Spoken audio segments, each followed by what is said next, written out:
मैं शिवेंद्र त्रिपाठी आप सबका स्वागत करता हूँ अपने यूट्यूब चैनल में। और आज हम पढ़ने वाले हैं political science for UGC net. ठीक है, तो हम पढ़ रहे हैं वेस्टर्न थॉट्स। क्या पढ़ रहे हैं हम?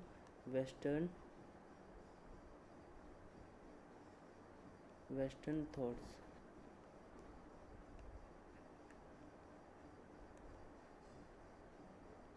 जो आपके पश्चिमी विचारक हैं उनके बारे में। तो हमारा पश्चिमी वेस्टर्न थिंकर है आपका फ्रांज फैनन। क्या है आपका? फ्रांज फैनन आपका। तो चलिए इनके बारे में पढ़ते हैं हम। फ्रांज फैनन आपका, इनका जो जन्म है ये कब हुआ? 1925 से 1961 के बीच में इनका जीवन काल रहा। यानी कि 1925 में इनका जन्म हुआ, 1925 में, और आपका मृत्यु हुई है आपका 1961 में। आपका 1961 में इनकी डेथ हो गई। तो आधुनिक अफ्रीकी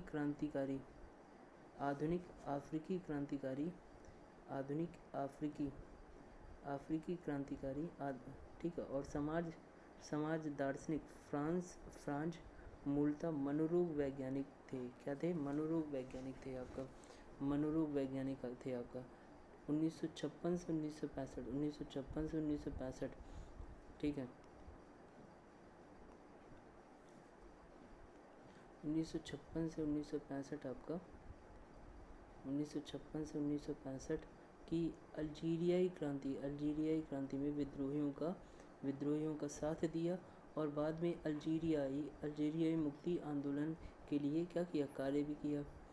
ठीक है।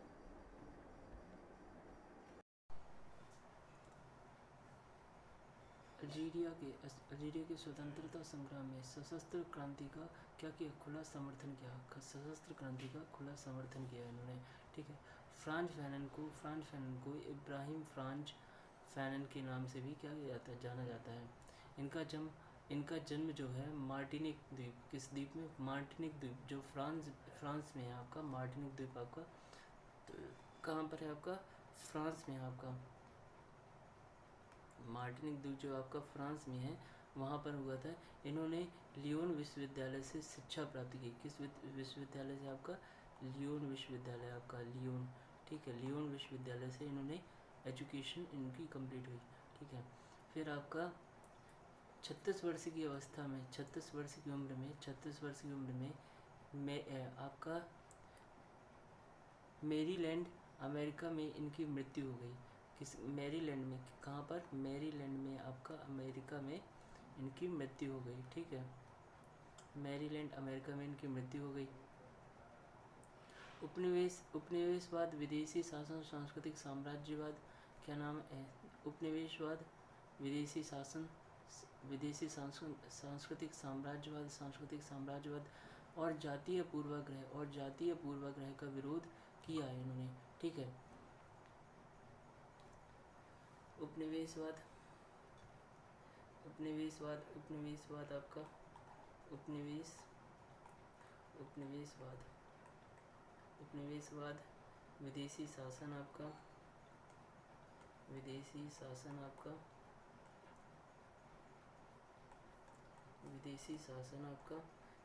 शासन और साम्राज्यवाद आपका, साम्राज्यवाद आपका, और जातीय पूर्वाग्रह। किसका?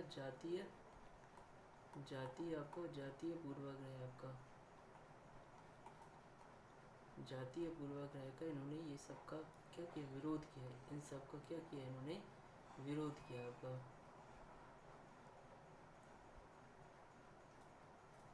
उनका अंतिम लक्ष्य था संपूर्ण मानव जाति की क्या? संपूर्ण मानव जाति की स्वतंत्रता। इनका अंतिम लक्ष्य था आपका संपूर्ण मानव जाति की स्वतंत्रता।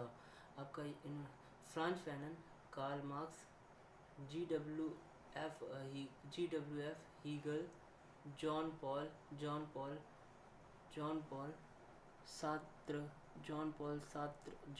Paul Sartre, Sigmund Freud, Max Weber और कार्ल गुस्ताव जंग से क्या थे? प्रभावित थे। अब इनकी प्रमुख रचनाएं आती हैं, इनकी बुक्स। इन्होंने जो बुक्स लिखी उसके बारे में बता रहे हैं। वो है आपका ब्लैक स्किन वाइट मास्क आपका, जो 1952 में लिखी गई थी। Black skin and white mask आपका, black skin and white mask आपका ये। दूसरी आपका a dying colonialism, a dying colonialism आपका 1959 में आपका, 1959 में आपका कौन सी बुक थी आपका, ए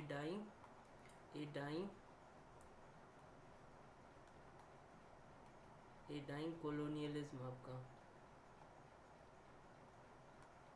ठीक है, ए डाइंग कोलोनियलिज्म लिखा आपका। फिर आपका the waste of the earth आपका, ये बुक लिखी इन्होंने 1961 में आपका, 1961 में कौन सी बुक लिखी, the waste of the earth, the waste of the earth आपका, the waste of the earth आपका। और आपका द फैक्ट ऑफ ब्लैकनेस आपका, द फैक्ट ऑफ ब्लैकनेस आपका एक बुक लिखी इन्होंने। और टूवर्ड द अफ्रीकन रिवोल्यूशन, जो 1964 में लिखी गई थी बुक है, टूवर्ड द अफ्रीकन रिवोल्यूशन आपका है। एलिनेशन एंड फ्रीडम आपका 1961 में लिखी गई बुक है आपका। उपनिवेशवाद का स्वरूप आपका, उपनिवेशवाद का स्वरूप आपका फैनन के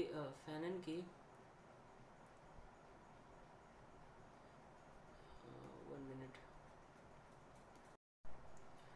उपनिवेशवाद का स्वरूप आपका क्या, उपनिवेशवाद का स्वरूप, फैनन के उपनिवेशवाद संबंधी विचार अनुभव पर आधारित हैं। किस पर आधारित है, अनुभव पर आधारित है। फैनन के अनुसार उपनिवेशवाद उत्पीड़न का विस्तृत ढांचा है। किसका, उत्पीड़न का विस्तृत ढांचा है, जो जातीय व सांस्कृतिक श्रेष्ठता का मुखौटा लगाकर, किसका, जातीय व सांस्कृतिक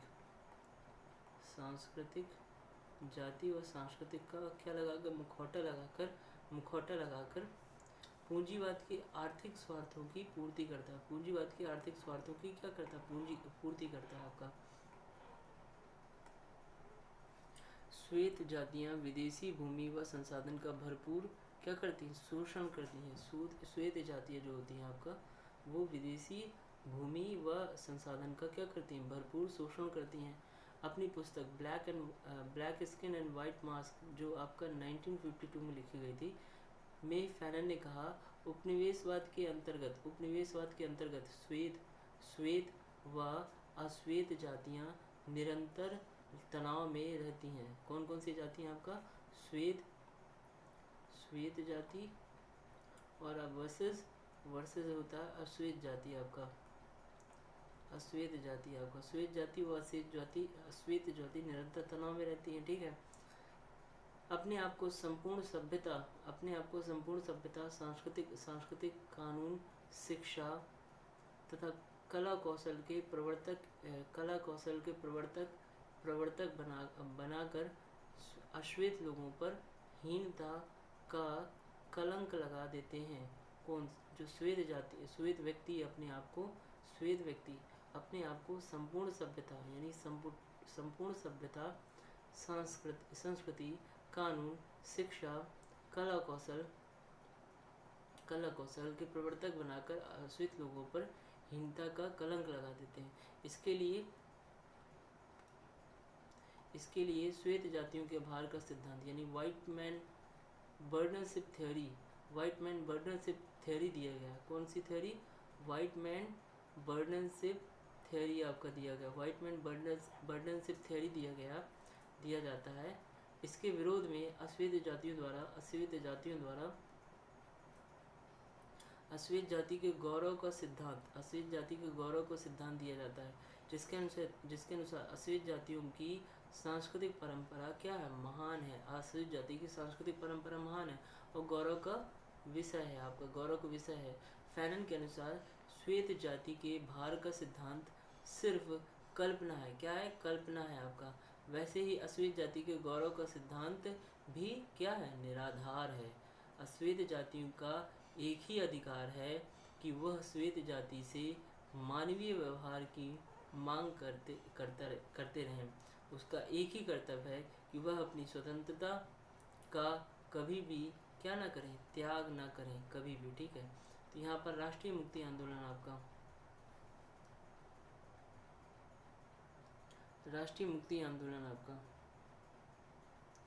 the rest of the earth आपका, the rest of the earth आपका, ये जो बुक है आपका the rest of the earth आपका 1961 में जो लिखी गई थी के अंतर्गत फैनन ने राष्ट्रीय मुक्ति आंदोलन का व्यापक परिदृश्य प्रस्तुत किया होगा। फैनन के अनुसार मुक्ति आंदोलन का स्रोत शहरी मध्यम वर्ग है, ना ही अफ्रीकी संस्कृति की ओर लौट चलने की प्रेरणा। अफ्रीकी एकता के लिए एक दलीय अधिनायक तंत्र उपयुक्त नहीं है। अफ्रीकी एकता के लिए एक दलीय अधिनायक तंत्र क्या नहीं है, उपयुक्त नहीं है। क्योंकि इसमें व्यक्तिगत आकांक्षा की प्रधानता होती है, व्यक्तिगत आकांक्षा की क्या होती है, प्रधानता रहती है आपका। राष्ट्रीय मुक्ति आंदोलन के लिए क्रांति आवश्यक है। राष्ट्रीय मुक्ति आंदोलन के लिए क्या है, क्रांति आवश्यक है। इसके लिए देहाती किसानों में विद्यमान क्रांति क्षमता को पहचानना चाहिए और देहाती किसान समुदाय के साथ मिलकर काम करना चाहिए आपका, ठीक है। क्रांति के लिए संपूर्ण अफ्रीका, क्रांति के लिए क्या, संपूर्ण अफ्रीका आपका, क्रांति के लिए संपूर्ण अफ्रीका, एशिया व लैटिन अमेरिका के राष्ट्रीय मुक्ति आंदोलन का संचित प्रभाव मानवीय विकास में क्या होगा, सहायक होगा, मानवीय विकास में सहायक होगा। राष्ट्रीय मुक्ति आंदोलन ऐसा सामाजिक संदर्भ प्रस्तुत करेंगे, राष्ट्रीय मुक्ति आंदोलन ऐसा सामाजिक संदर्भ प्रस्तुत करेंगे जिससे विभिन्न व्यक्ति अपने आप को ढूंढने में एक दूसरे की क्या कर सकते हैं, सहायता कर सकते हैं, एक दूसरे की सहायता कर सकते हैं। तभी विश्व स्तर पर मनुष्यों में अलगाव की स्थिति का अंत होगा, ठीक है, अंत हो सकेगा। तीसरे विश्व युद्ध के लिए मार्क्सवाद आपका, तीसरे विश्व के लिए क्या, मार्क्सवाद आपका। फैनन ने कहा कि फ्रांसीसी साम्यवादी उपनिवेशों में विद्यमान शोषण को समाप्त करने के समर्थक नहीं है, ठीक है। फ्रांसीसी साम्यवादी उपनिवेशों में विद्यमान शोषण को समाप्त करने के समर्थक नहीं है। लेनिन द्वारा प्रतिपादित क्रांति की रणनीति तीसरे विश्व में सफल नहीं होगी। लेनिन का तर्क था, किसका तर्क था, लेनिन का तर्क था, पहले राष्ट्रवादी क्रांति होगी, दूसरे चरण में समाजवादी क्रांति होगी। फैनन के अनुसार तीसरी दुनिया में लुच्चा सर्वहारा यानी कि लंपेड प्रोलिटेरिएट आपका के द्वारा क्रांति होगी आपका, जो सभी वर्गों का मिला जुला रूप होगा आपका।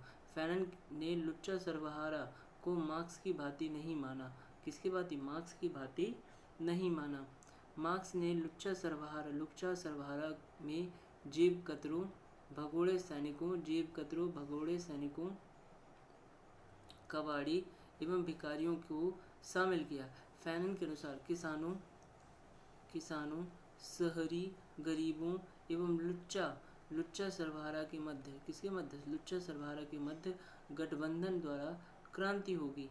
अतः फैनन की क्रांति की रणनीति माओ के समान है, परंतु परंपरागत मार्क्सवाद यानी ऑर्थोडॉक्स मार्क्सिज्म के विरुद्ध है आपका, ठीक है, ऑर्थोडॉक्स मार्क्सिज्म के विरुद्ध है आपका।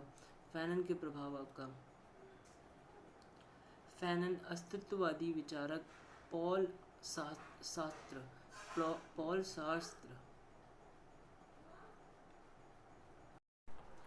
फैनन के प्रभाव आपका, फैनन के प्रभाव में आता है Fanon अस्तित्ववादी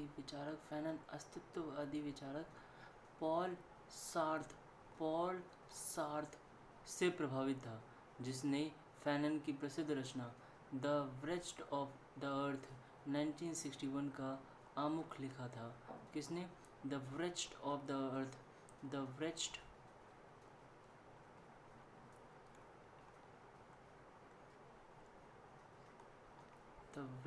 of the earth, the वृक्ष of the earth Paul Sartre ने लिखा था, ठीक है, आमुख यानी टाइटल लिखा था। फैनन अफ्रीकी राष्ट्रवादी नेता पैट्रिक लू Lumumba Lumumba Lumumba Patrick Lumumba से प्रभावित था, जिसने प्रजातिवाद यानी रंग भेद के विरुद्ध संघर्ष किया। किससे? पैट्रिक आपका लुमुम्बा, आपका लुमुम्बा पैट्रिक लुमुम्बा, आपका पैट्रिक लुमुम्बा, ठीक है, पैट्रिक लुमुम्बा से आपका प्रभावित था। मार्क्सवाद के साथ प्रजातिवाद का सम्मिश्रण आपका। अब फैनन के अनुसार परंपरागत मार्क्सवादी विचार में रंगभेद, पारंपरिक मार्क्सवादी विचार में रंगभेद नीति का विरोध नहीं है। इसमें केवल सर्वहारा वर्ग एवं बुजुर्गा वर्ग का विचार है आपका, ठीक है। इसलिए यह तीसरे विश्व के लिए क्या उपयोगी नहीं है आपका। तीसरे विश्व में साम्राज्यवाद के साथ रंगभेद नीति का शोषण भी विद्यमान है। किसके लिए? साम्राज्यवाद के साथ रंगभेद नीति का यानी कि साम्राज्यवाद तो है ही है, रंगभेद नीति का शोषण भी विद्यमान है। उन्होंने अपनी प्रसिद्ध रचना the black skin and white masked 1952 में कहा, श्वेत प्रजाति के द्वारा अश्वेतों पर सांस्कृतिक प्रभुत्व स्थापित किया गया है आपका। मतलब श्वेत लोगों के द्वारा अश्वेतों पर, किस पर? अश्वेतों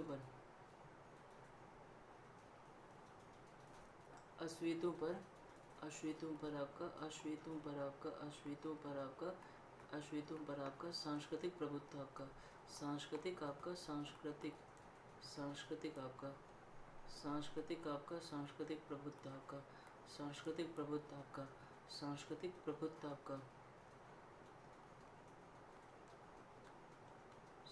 प्रभुत्व स्थापित किया गया है।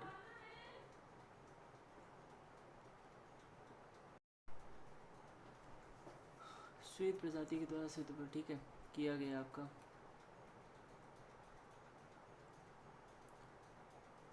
फिर यहाँ पर आधुनिक यूरोपीय संस्कृति से एशिया अफ्रीका की भलाई नहीं हो सकती। आधुनिक यूरोपीय संस्कृति से एशिया अफ्रीका की भलाई नहीं हो सकती। नीग्रो प्रजातियों के साथ भेदभाव को प्रदर्शित करने के लिए नेग्रीट्यूड शब्द का प्रयोग किया गया आपका। हिंसक क्रांति का समर्थक। अब यहाँ पर फैनन के अनुसार पश्चिमी बुर्जुआ उत्पादक भी है, पश्चिमी बुर्जुआ क्या है? उत्पादक भी है। यहाँ पर फैनन के अनुसार पश्चिमी जो बुर्जुआ है आपका वो उत्पादक भी है, एक परजीवी उत्पादक भी है एवं परजीवी भी है। क्या? परजीवी भी है आपका। जबकि तीसरी दुनिया का बुर्जुआ केवल परजीवी है, उत्पादक नहीं है। तीसरी दुनिया का जो तीसरी दुनिया का जो बुर्जुआ है वो परजीवी है, उत्पादक नहीं है आपका, ठीक है। जॉर्ज सोरेल की भांति उसने हिंसा का समर्थन किया। फैनन की आवाज़ तीसरे विश्व की आवाज़ है, जिसमें मार्क्सवाद को वैकल्पिक व्यवस्था के लिए बाध्य किया, जिसने आर्थिक तत्वों के साथ प्रजातीय भेदभाव एवं सांस्कृतिक आधिपत्य को केंद्रीय महत्व दिया आपका। आर्थिक तत्वों के साथ प्रजातीय भेदभाव, सांस्कृतिक आधिपत्य को केंद्रीय महत्व दिया। अतः उसे नव मार्क्सवादी कहा जा सकता है। आलोचना आपका। फैनन ने राष्ट्रीय आंदोलन की एकांकी व्याख्या की। किसकी? राष्ट्रीय आंदोलन की एकांकी व्याख्या की। मध्यम वर्ग के योगदान को नकारना उचित नहीं है। अफ्रीकी नज़रिए से ही राष्ट्रीय आंदोलन की व्याख्या की, व्यापक नज़रिया नहीं अपनाया। अफ्रीकी नज़रिए से ही राष्ट्रीय आंदोलन की व्याख्या की, लेकिन उन्होंने क्या किया? व्यापक नज़रिया नहीं अपनाया, ठीक है। निष्कर्ष में हम कह सकते हैं आपका यहाँ फैनन की उपयुक्त आलोचना फैनन की उपयुक्त आलोचना तार्किक नहीं है। क्या तार्किक नहीं है आपका। उसका चिंतन देश काल की सीमाओं से क्या था, परे है। उन्होंने उपनिवेशवाद के विरोध का एक नया सिद्धांत दिया और उनका लक्ष्य हमेशा संपूर्ण मानव जाति की स्वतंत्रता ही था, यानी कि संपूर्ण मानव जाति की